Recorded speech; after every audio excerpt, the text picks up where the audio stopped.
do, and what we do will affect those numbers.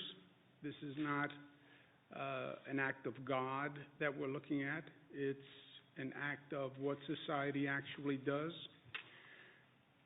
Change in daily ICU admissions is way down, and that's good news. The daily intubations number is down, and that's good news. The discharge rate is right about where it was. The bad news is 5,489 New Yorkers have lost their lives to this virus. That is up from 4,758. That is the largest single-day increase. And we talk about numbers, but that's 731 people who we lost.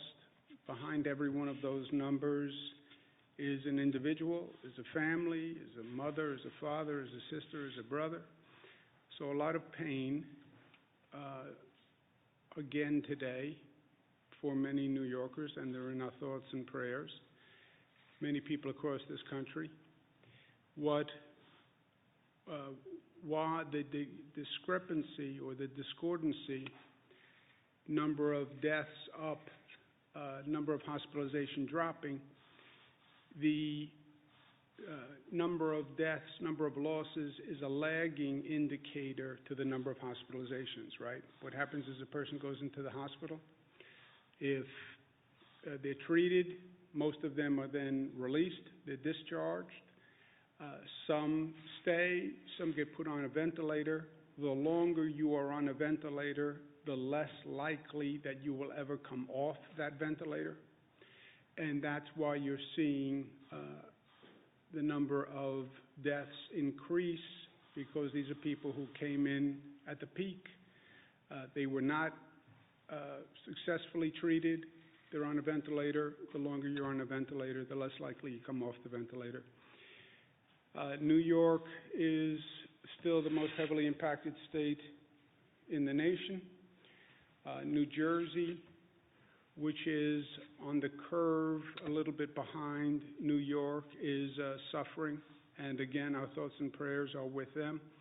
I spoke to Governor Murphy of New Jersey today, and we talked through the situation and working on joint strategies, but our heart goes out to all of our neighbors in New Jersey, Michigan, California, Louisiana.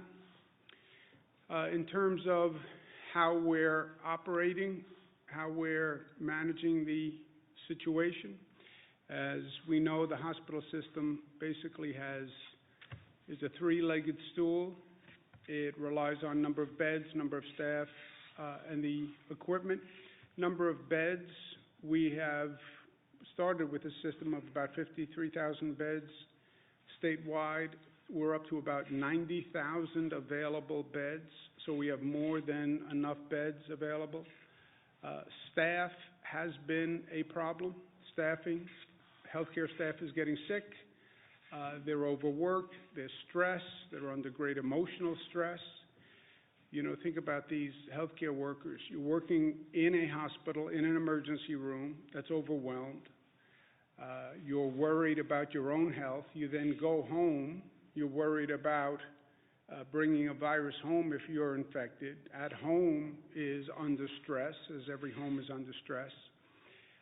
About 7,000 new staff have been hired from the pool that we have identified. These are retired healthcare workers who came forward. These are people from across the country who came forward. The state has a pool of potential employees. The hospitals hire from that pool, and they've hired about 7,000 to date. Equipment, that's the protective equipment, ventilators, where we are stretching and moving, but every hospital has what they need to date. And then we balance the patient load among all hospitals, so no hospital, single hospital or system gets overburdened, and that's a daily adjustment which takes tremendous cooperation among all of the healthcare institutions. I thank them very much for what they're doing. And then we have the overload relief which is the Javits Center, 2,500 beds, and the U.S. Navy ship Comfort. The U.S. Navy ship Comfort had 1,000 bed capacity. It was originally for non-COVID patients. What wound up happening was we don't really have non-COVID patients. Closed down society, there's fewer traffic accidents, crime is down. So the original plan, which was the Comfort would take non-COVID cases from the hospitals, didn't really work because the hospitals didn't have non-COVID cases. I called the president yesterday morning, asked him to speak to the Department of Defense to see if they would change it to COVID. The president, to his credit, moved expeditiously, called me back yesterday afternoon, said they would make the Comfort non-COVID. COVID. When they make that transition, the capacity of the ship comes down from 1,000 to 500 beds because COVID patients require a greater treatment area, more space, and therefore the capacity of the ship came down from 1,000 to 500. It's still a tremendous benefit. So between Javits and the Comfort, that's 3,000 beds, which is a welcome overload relief to the hospital system, which is already extraordinarily stressed. But I spoke to General Shaughnessy today, who we spoke through the Comfort and Javits. The Department of Defense has been fantastic, and the number of military personnel they have sent up here and how quickly they've sent up here, and this is a tough assignment to run facilities this large and to come up to speed and to be handling this many COVID patients in a new startup emergency facility. This is a really difficult undertaking, and they've really been fantastic, and I want to thank them all. And I want to thank the President for moving as quickly as he did. We're working on a tri-state cooperative. As I mentioned, I spoke to Governor Murphy from New Jersey. I spoke to Governor Ned Lamont from the state of Connecticut. We coordinated the shutting down, if you will, when we did schools, businesses, et cetera, because this really operates as a tri-state area. A lot of people who live in New Jersey, work in New York, or live in New York, work in New Jersey or Connecticut. So we talk about the tri-state area, which is true, and we try to operate to the best we can as that regional collaboration, and that has been working well for us on schools, on the economy, on health care issues. We have to start planning, restarting life. We're not there yet, but this is not a light switch that we can just flick one day and everything goes back to normal. We're going to have to restart that economy. We're going to have to restart a lot of systems that we shut down abruptly, and we need to start to plan for that. And I spoke to the governors, Governor Murphy and Governor Lamont, about coming up with a regional, metropolitan, tri-state approach to do just that. How do we, when we get to that point, which we're not at, but how do we restart our economy and get everything up and running as quickly as possible? My personal opinion, it's going to come down to how good we are with testing.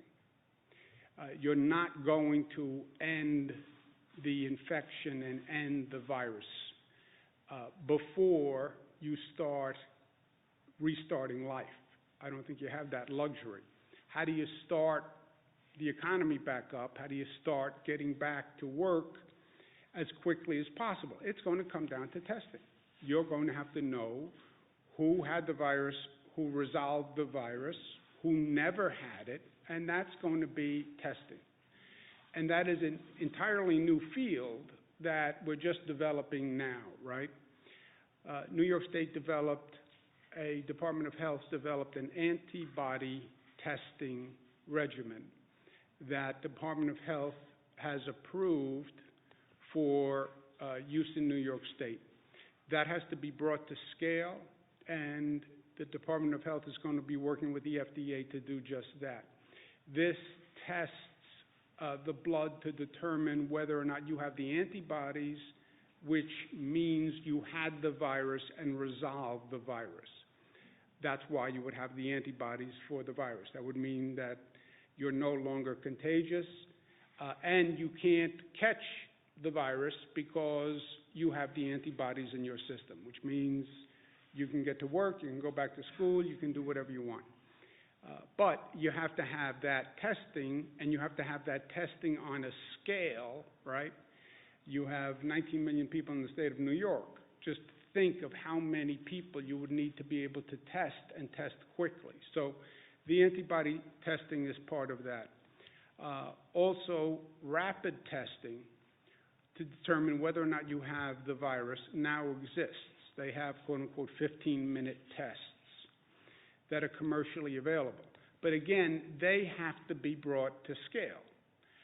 No private company has the capacity to bring those to scale. So I was speaking with Governor Murphy and Governor Lamont. We are interested in working with private companies that can actually bring this testing capacity to scale, and to scale quickly. Because again, if you have the antibody testing, that's part. If you can then test if a person is positive for the virus, and you can do it that day, and you can get those results in 15 minutes, that's also another way to get back to life and do it quickly.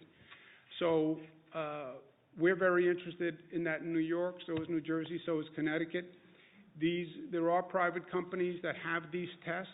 Again, it's all up to scale. We're starting them in the state of New York, but we only have about a 50,000 person testing capacity, which is nice, but it's not of a scale that's actually going to make a large difference. So private companies that are interested in getting into this space and coming up to scale quickly, we are interested in those companies, and we're interested in investing in those companies, and they should contact us at Empire State Development Corporation. Also restarting life, the state budget, not just this state, but every state budget has been decimated by this situation. You shut down the economy, people aren't working, they're not paying income taxes, businesses aren't operating, so our budget just collapsed, right? Our revenues just collapsed. You want to restart the economy, you have to help restart the local governments, and that's going to be a federal act.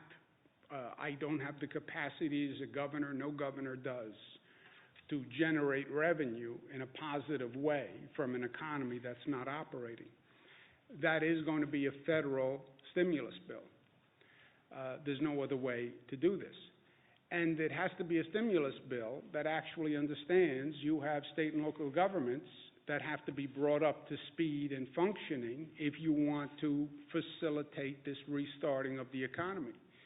Federal government passed some legislation. As I've said at the time, it was woefully inadequate from New York's point of view. We then have had some time to actually study the legislation. It actually gets worse when you read it, and it's not even what was represented to us initially. So I'm sending our congressional delegation a letter today saying the past legislation did good for the nation, I have no doubt, gave aid to a lot of people in places that needed it, but it was not fair to New York, and that has to be remedied in any legislation that goes forward. The last point, I know it's been a frustrating 37 days, but it's only been 37 days on the other hand. I know it feels like a lifetime. It's been so disruptive, so abrupt, so frightening, so disorienting, but it's only been 37 days, right? Everything in context and everything in perspective. I know it's tough to get up every day, and this is like Groundhog Day, living through this bizarre reality that we're in. It's even more difficult, I think, with the weather changing, and you feel the seasons changing, and it's getting nicer, and you start to open a new book of possibilities, and now the weather's getting nice, and I should be getting outdoors, and I should be doing this, and I should be doing this. I get it. But it's only been 37 days. And I started by saying those numbers of cases, that's not arbitrary. what we do affects the number of cases. Our behavior affects the number of cases. We're generating the cases. They're not descending on us from heaven, right? It's our behavior. So it's been 37 days. The 1918 pandemic that we talk about peaked in New York for 6 months. It came through in 3 waves, and it peaked for 6 months. 30,000 people died in New York during that pandemic. Why? They didn't react the way we did. They didn't know as much as we know today. They didn't have the same drug therapies. But we are changing the curve in that virus growth. You see that plateauing. That's because of what we are doing. If we don't do what we are doing, that is a much different curve. And that's what happened in the past. So social distancing is working. Well, you shut down all the businesses. I know. Well, you shut down all the schools. I know. But it is working. That's why you see those numbers coming down. If we were doing the same rate of interaction, those numbers would still be going up. So to the extent we see a flattening or a possible plateau, that's because of what we are doing, and we have to keep doing it. I know it's hard, but we have to keep doing it. And to the extent it takes an effort, remember at this time it is about we, and it is not about me. I know what I would like to be doing. I would like to be going, it's motorcycle weather for me. It's time to get out on the water. It's time to go hiking in the Adirondacks.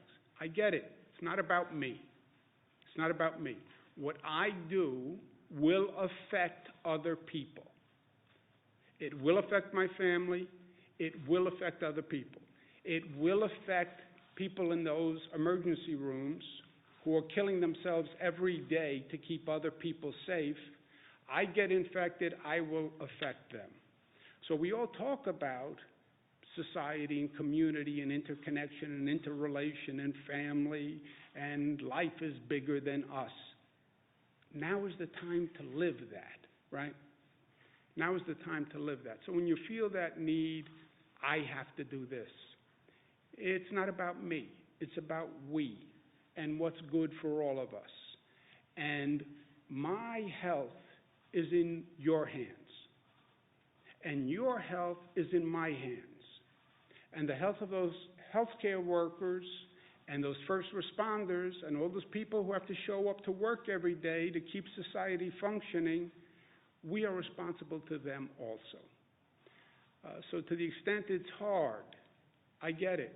But maybe if we think about it through a different lens, a broader lens, it'll be a little easier. So let's not get complacent. We have to stay disciplined. We have to stay smart. We have to stay safe. And we do that by staying at home. And we will get through this together. Questions? The Pentagon said yesterday that the Comfort is meant to treat trauma patients and that they could isolate COVID patients in a small number. I know you said that they are going to be treating a smaller number of patients, but will the ship be able to care for even that number of COVID patients safely? I spoke to General Shaughnessy, I spoke to the President, I spoke to the Vice President, and I spoke to Northwell, who's helping manage the Comfort.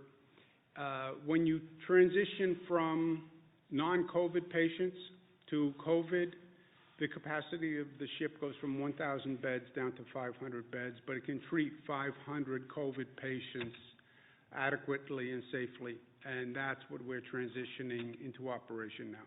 On the antibody test, Dr. Zerb, you want to speak about the antibody test? How long is it going to take you to get any of your So we have a test at our Wadsworth lab that we have developed. We're working to scale that up now.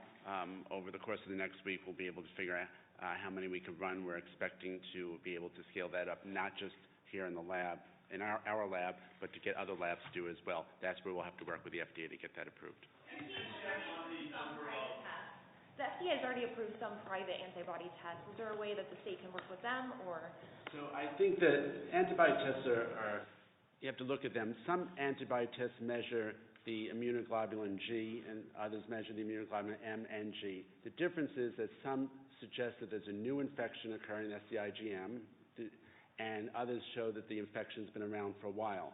So it's important to make sure that the tests that we are measuring show that individuals had the infection, they have the infection, and still have the infection. So it's important to make sure it's the correct test. Our test measures the immunoglobulin G, saying that they had the infection and it's resolved.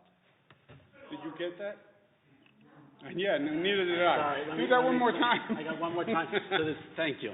So there's many tests that are out there that companies are making. There's two types of immunoglobulins. There's one that says the infection just is still there and you're starting to mount a response, which happens with any virus. And your body also makes an immunoglobulin after your infection is resolved or it's developed, it's resolved. That's the one you want to measure. Otherwise, you may be measuring something which actually says you still have the infection in your body. So you want to measure the one that says it's resolved, and that's the one that we've developed the test for. Is that better? Yes, that was good. I almost understood that one. Mark? Earlier today, this is very provincial. I know you're close to the Jewish I'm very provincial, that's but I okay. know that you're very close to the Jewish community. Yes. Earlier today, the Novominsker Rebbe passed away from coronavirus in Borough Park, and he's going to be buried later today. So this is like a right for a Aguda Israel says, stay away, should be small, but you know how people listen. I mean, this seems right for mass gathering. Is there anything that the state police or state government can do to make sure that people are held at bay? I'm sure is Borough Park, Brooklyn, right? I'm sure the NYPD will be doing what they need to do. I made it clear yesterday that these social distancing regulations are not just pleas, they're regulations. You can be fined for it. We increased the fine to make the point that was serious. I'm sure. Held at bay? I'm sure is Borough Park, Brooklyn, right? I'm sure the NYPD will be doing what they need to do. I made it clear yesterday that these social distancing regulations are not just pleas, they're regulations. You can be fined for it. We increased the fine to make the point that was serious. I'm sure the NYPD will be enforcing it. But also people have to understand. I understand religious gatherings. I understand the Orthodox community, Jewish Orthodox community. I'm very close to them, and I have been for many, many years, and my family's very close to them. But now is not the time for large religious gatherings. I mean, we've paid this price. But also people have to understand. I understand religious gatherings. I understand the Orthodox community, Jewish Orthodox community. I'm very close to them, and I have been for many, many years, and my family's very close to them. But now is not the time for large religious gatherings. I mean, we've paid this price already. We've learned this lesson. That was New Rochelle and Westchester. So please, now is not the time. You do no one a service by making this worse and infecting more people. Joseph? There's been a lot of reports that communities... That was New Rochelle and Westchester. So please, now is not the time. You do no one a service by making this worse and infecting more people. Joseph? There's been a lot of reports that communities of color have been particularly hit hard by the virus. Do you have a sense yet if that's been the case in New York? And you've been putting out a lot of data, gender, age, updating it daily. Has it been difficult to get those hard by the virus? Do you have a sense yet if that's been the case in New York? And you've been putting out a lot of data, gender, age, updating it daily. Has it been difficult to get those racial breakdowns? Like, what are you doing to get those? So the hospitals actually don't report the race information directly to the state, so what we end up doing on the back end is calling the coroner's offices around the state after the death has been reported. So there has been a lag. We understand people want that information. We want that information too, and we'll have it this week. What are you doing to get this? So the hospitals actually don't report the race information directly to the state, so what we end up doing on the back end is calling the coroner's offices around the state after the death has been reported. So there has been a lag. We understand people want that information. We want that information too, and we'll have it this week. Is there any sense, though, Dr. Zucker, that there has been that trend where it has affected communities of color? So one of the challenges is that some of the communities have challenges with their health in general. They're more apt to have some of the challenges with. Is there any sense, though, Dr. Zucker, that there has been that trend where it has affected communities of color? So one of the challenges is that some of the communities have challenges with their health in general. They're more apt to have some of the challenges with asthma. And so anytime anyone who has underlying medical conditions ends up with this virus or any other virus, it puts them more at risk. Do you have any update on the unemployment website? I know someone you talked yesterday about working with Google. Is there any progress there? There is progress there, and we'll have that new interface up and running. And so anytime anyone who has underlying medical conditions ends up with this virus or any other virus, it puts them more at risk. Do you have any update on the unemployment website? I know someone you talked yesterday about working with Google. Is there any progress there? There is progress there, and we'll have that new interface up and running by Thursday. We worked with Verizon. A lot of the problem was the lines were crashing because the volume was so extreme. We've now moved 80% of the incoming calls off of the Verizon system and into call centers, and so you should start to see some easing up on that today. And again, we just ask people to remain patient as we get this resolved. Governor, you promised an executive order on Friday regarding ventilator redistribution. We worked with Verizon. A lot of the problem was the lines were crashing because the volume was so extreme. We've now moved 80% of the incoming calls off of the Verizon system and into call centers, and so you should start to see some easing up on that today. And again, we just ask people to remain patient as we get this resolved. Governor, you promised an executive order on Friday regarding ventilator redistribution, and I believe that executive order was also going to cover other things. That still hasn't appeared. Is there a reason for the delay? No, I'm going to issue an executive order today on everything that I've mentioned, the fines, et cetera, today. What else will that cover? That will cover Everything we've discussed to date. executive order was also going to cover other things. That still hasn't appeared. Is there a reason for the delay? No, I'm going to issue an executive order today on everything that I've mentioned, the fines, et cetera, today. What else will that cover? That will cover Everything we've discussed to date.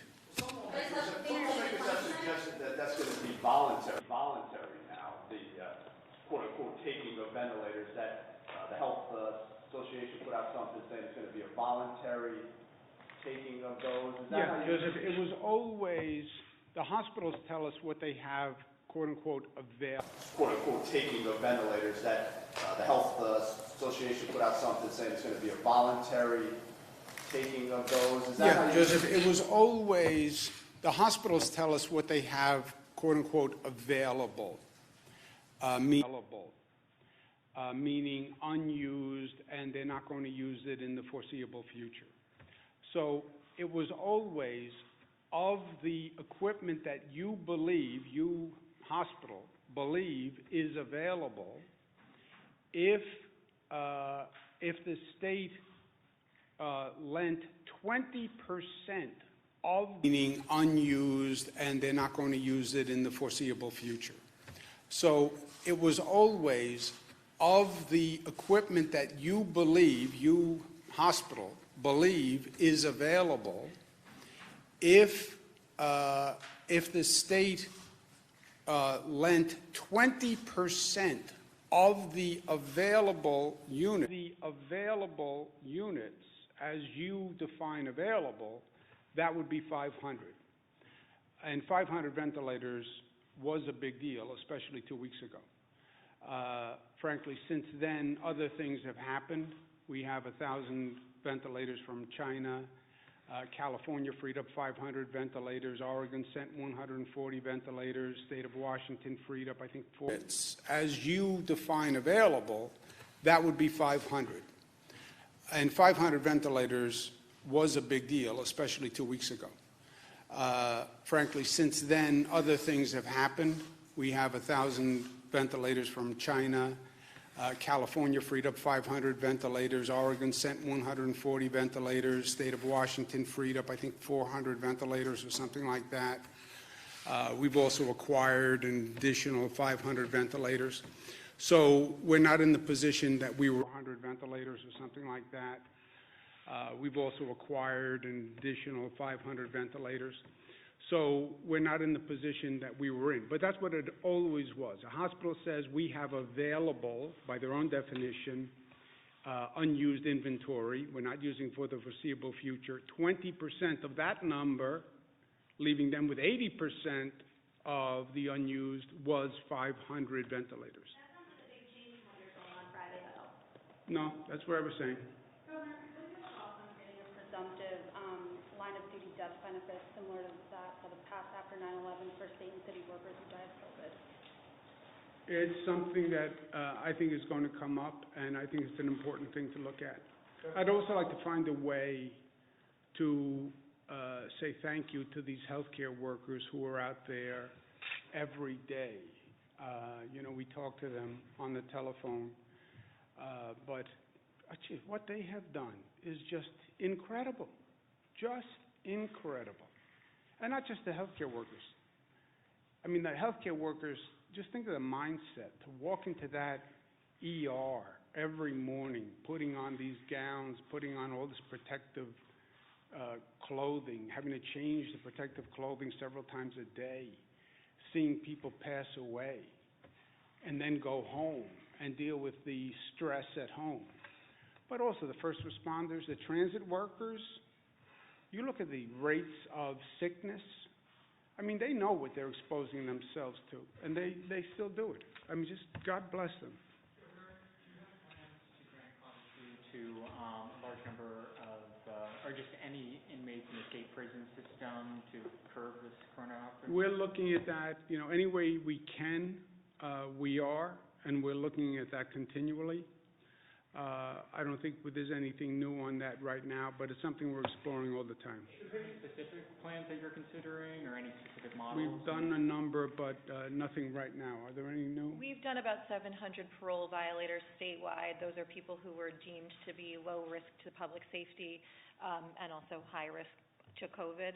And so we have done that so far, and we're continuing to evaluate it on an ongoing basis. I think the promise was about 400 people to come out of Rikers. So far, that's been about 130 people have been released. Is there a reason for the lag? I think we've done about 240 out of Rikers so far of the 700 statewide, but we can get you the exact number, Jesse.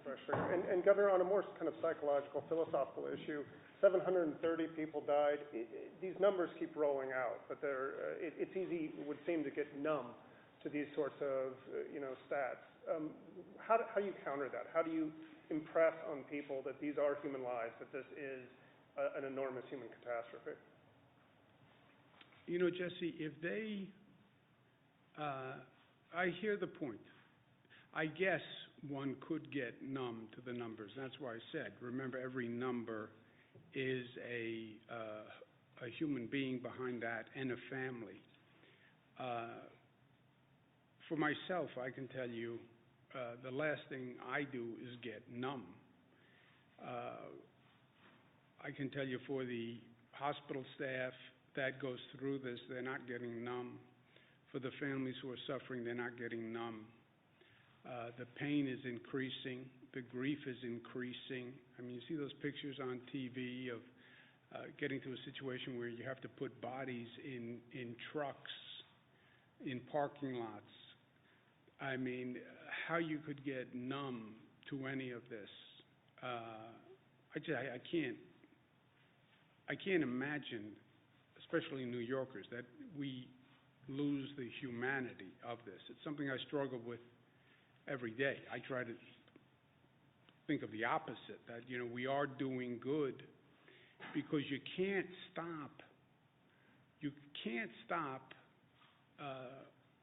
save everyone. This virus is very good at what it does, and it kills vulnerable people.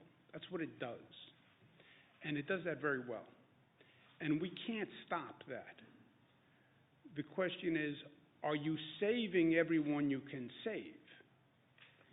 And there the answer is yes, and I take some solace in that fact. Our healthcare system is operating. I don't believe we lost a single person because we couldn't provide care. People we lost, we couldn't save despite our best efforts.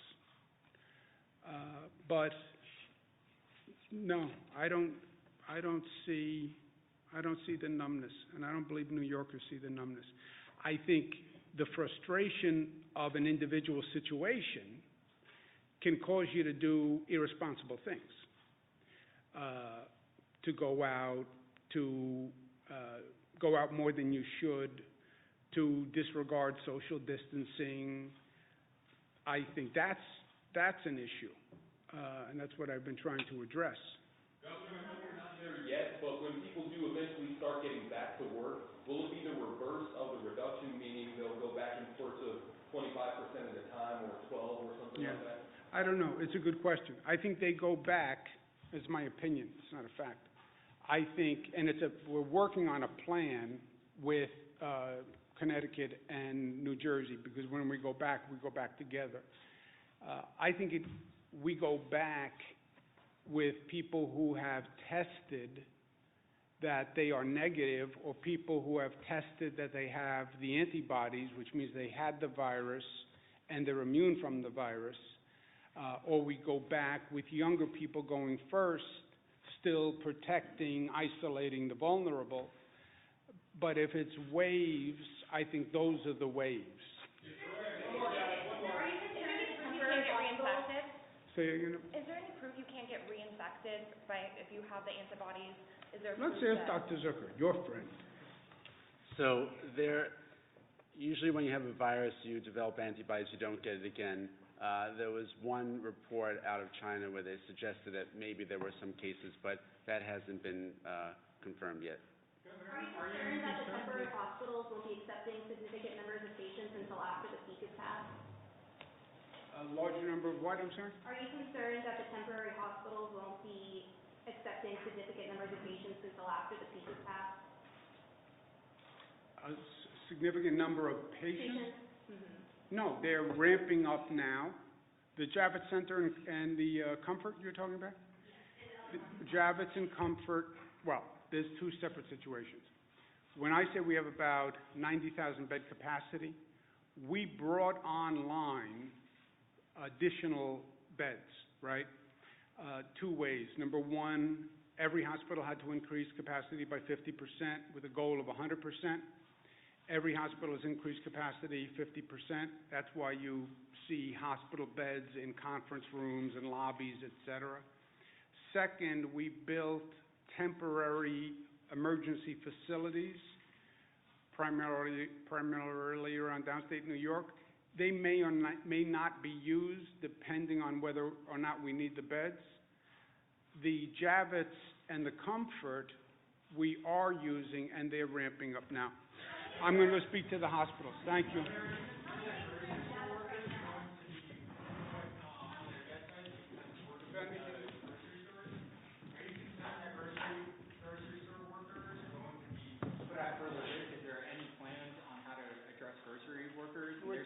Grocery store workers, transit workers, first responders, police officers.